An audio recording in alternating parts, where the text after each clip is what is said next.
Welcome to the homestead. My name is Sarah. This is my husband Kevin. And it is so far from spring, and I'm starting to get spring fever, as I think some of you are as well. We've been busy doing a lot of garden planning, thinking about what to plant where, what we need to do yet. Getting the greenhouse ready. Yeah, time is of the essence, and we're kind of starting to feel a little bit of pressure to get it all done. With Kevin's surgery earlier in December, we're kind of feeling a little bit behind, and so we're going to start rushing on these really nice days to get things prepped for spring gardening. Kevin and I wanted to address some of the questions that we have gotten kind of over and over about certain things when it comes to our garden and gardening here on our homestead. We don't often have time to answer everybody's questions just because we're busy, working on our homestead, and we do videos 5 days a week, and we just get comments and questions, so many of them. While we love them and read them, we just can't respond to all of them. So we thought we'd take the opportunity today and to address some common themes in regards to the garden and go over those with you today. So the first question that we get asked quite often is what type of fertilizers do we use in our garden? You'll often hear us as we're doing planting videos or growing videos that will say we need to fertilize this or we need to fertilize that.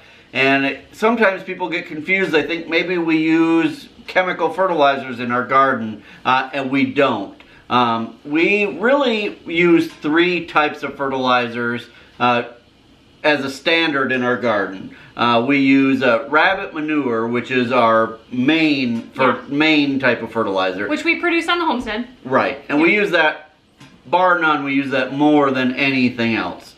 If you watched Sarah's video last year when we planted our tomatoes, we actually put it right down in the hole when we plant tomatoes, and our tomatoes almost always do awesome. Right. So rabbit manure is our go-to thing we use every single year. The other 2 fertilizers that we use on a pretty regular basis are liquid seaweed and fish emulsion. Both of those are a liquid fertilizer that we can either spray on or pour on to the plants. So this year we're actually planning on being able to run those right through the drip tape system that we use, so we can run those right through the woven ground fabric that we use in the garden. The fish emulsion is also what I use very diluted when we're doing plant starts. It's very gentle on them and really has been really successful for us. Yeah, right on the seedlings in the greenhouse. Yes.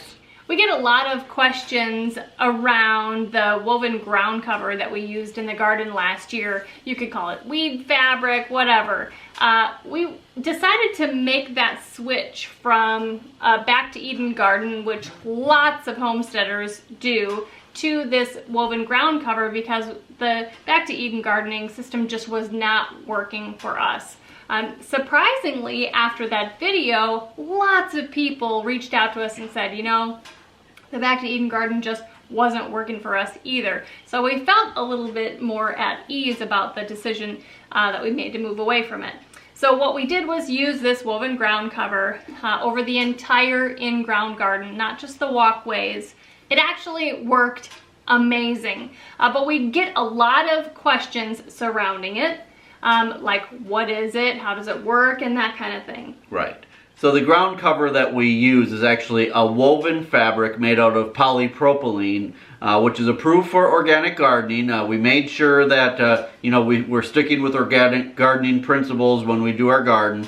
But it's a woven fabric. It's different than just like black plastic that you would use to kill out your garden or kill out. Or a tarp. It's not like a tarp. Right. It's a woven fabric, so it allows the ground to breathe. It allows rain to penetrate through it, but it still suppresses the weeds in the garden. And it was a huge help for us last summer in the garden. Absolutely. Gardening was never so enjoyable as last year. Right. It was really wonderful. It did a great job suppressing the weeds, and we didn't have any problems at all with it. Right. So one of the questions that we get about the woven fabric is in regards to our drip tape. Now we use a drip tape irrigation system for when there's not a lot of rain.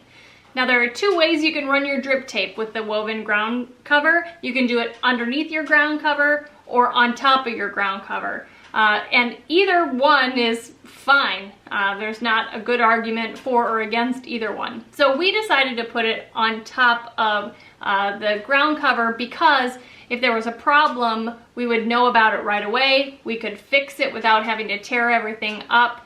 And so that's the direction we went. So we've gotten a lot of questions about, you know, which do we recommend, underneath or on top of? And now that we had 1 year of growing season with it on top of the ground cover, what do we think? So I think overall, we still recommend over the top of the weed fabric for the same reasons that we initially made that decision. We were definitely able to see all of the emitter holes to see that they were working. Right. And then if there was ever a time that there was either a leak or one of the emitters was plugged, we were able to see that right away and deal with the problem immediately. Right.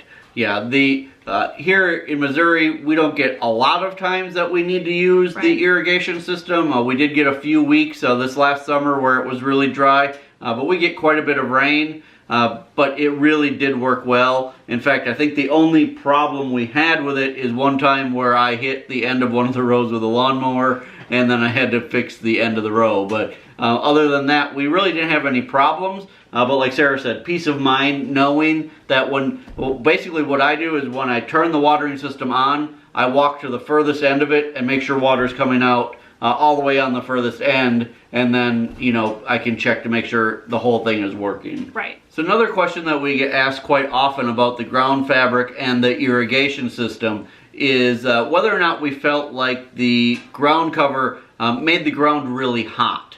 And that was a legitimate concern of ours when we first put it down, because it is made out of plastic and it is black. We thought certainly that it would heat the ground up underneath it, and we were shocked that it really didn't. In fact, we would find worms crawling when, you know, either on top of it or underneath it when we'd stick our hands under it. And I was really surprised at how cool it kept the ground underneath the fabric. I think that's because it's a woven fabric and it allows the ground to be able to breathe, unlike, you know, a black plastic. Now, we've used just standard black plastic in the past to like kill out big areas of grass or weeds when we need to do that. But this stuff allows the ground to breathe, and we were really surprised, again, that it kept the ground nice and cool. And because of that, so the second question that we get about that is, do we feel like we needed to water more because it heated the ground up? And of course, because it actually didn't heat the ground up, we actually felt like we had to water less. It actually helped retain water in the ground. So it's a lot kind of like the Back to Eden system, where you're putting a ground cover on to help cool the earth and to retain water. In that regards, the ground fabric worked a lot like the Back to Eden system. It just did a lot better at suppressing the weeds. And I was really surprised too how little pooling of water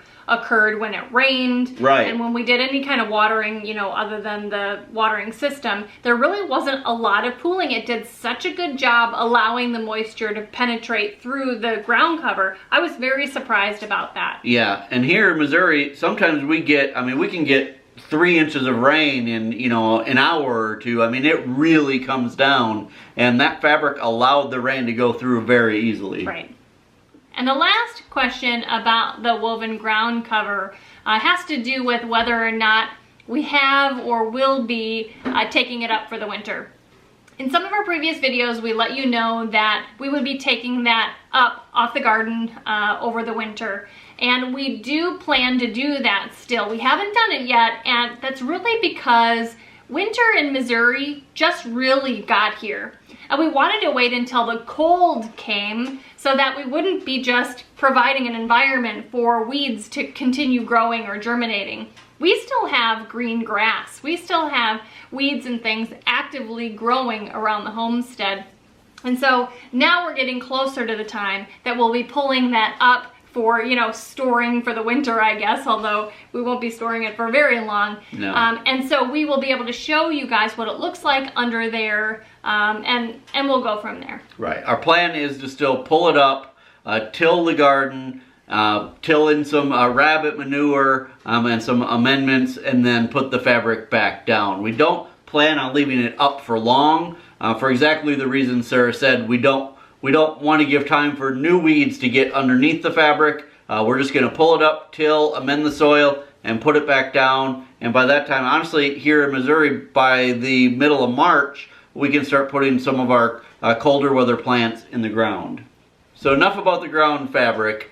Even though we do get a lot of questions about that, we do get a lot of other questions as well. We've gotten so many questions about the fact that we're doubling our garden space this year, and people are either wondering or concerned or questioning how we're going to keep up with growing twice as much as we have in the past.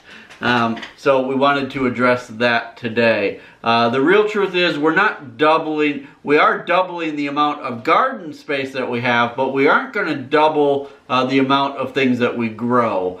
So we're hoping that we are going to be able to keep up with everything. We are going to be growing more than we have in the past. But the real reason that we're starting a whole second garden, the same size as our current garden, is so that we can do crop rotation. Currently, what we do is we plant our plants in the spring, and then they grow all summer. And when it comes time to plant fall plants, the summer plants are still going strong, and we kind of either have to cut short the summer growing season, or we need to delay the fall growing season, and the timing just never quite seems right. So what we're going to be doing now with the two gardens is we'll be having our spring garden, where we plant the things that need to go in early and get done by midsummer. And then we'll be planting a summer garden in the other garden. And those are the things that we can put in, and they may go into the fall.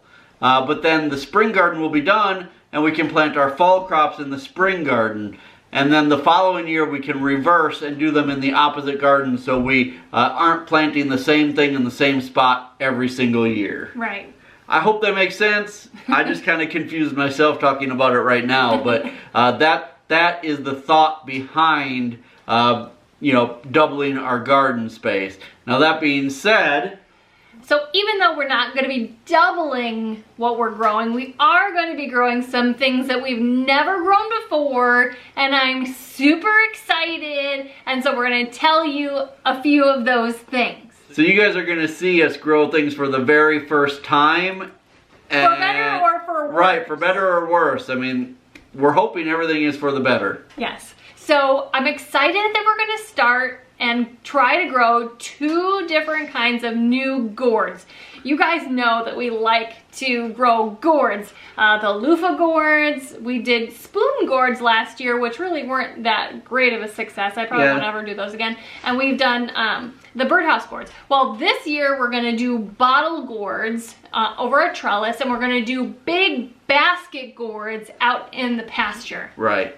Yeah, I'm excited about both of those. The bottle gourds are kind of like the birdhouse gourds, except they have a real long neck on them. Long, narrow neck. And then the basket gourds are actually they grow like huge. So I'm excited about that. We're gonna kind of plant them out in our pasture and just hope for the best. And hope for the best. Yeah, we're gonna grow a head lettuce this year. We've always grown leaf lettuce, and there's a particular variety of leaf lettuce which will still grow.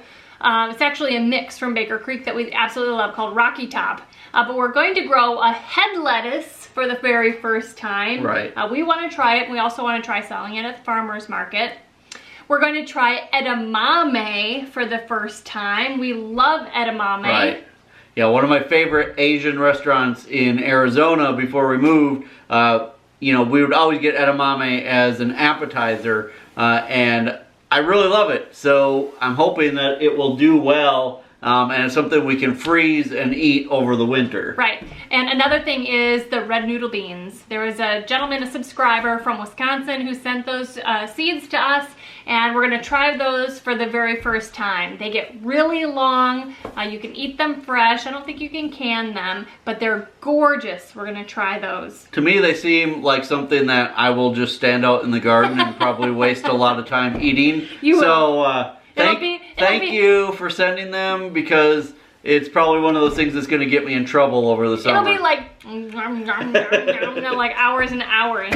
If Sarah knows what she's doing, she'll make sure we plant them far away from the tomatoes so that it's not just like a big buffet right there for me. For real. And the last new thing that we're going to try this year is a plant called Wonderberry. This is something that I actually found as we were walking around Baker Creek one day. It was an impulse buy. Yeah, it was an impulse buy. But the reason it attracted me is because it looked a lot like blueberries. Now, I've since learned that they don't really taste like blueberries. They don't really act like blueberries, but they're supposed to be really good in pies and jams and that type of thing, and they're supposed to be very prolific. They don't take a lot of TLC like blueberries do. So I'm hoping that they'll be a good alternative, that we can can some into jam or syrup and that type of thing and have them over the winter. But really, it was just something that looked really neat. I want to try, and if we end up loving them, we'll do them again. Right. So you guys, that is what we have for you today. Some questions about the garden that are now answered. If you enjoyed this video and if you're enjoying our channel, we would love to have you as a subscriber. Don't forget to check us out on social media, including Instagram. And until next time, thank you so much for stopping by the homestead. Take care and God bless. God bless.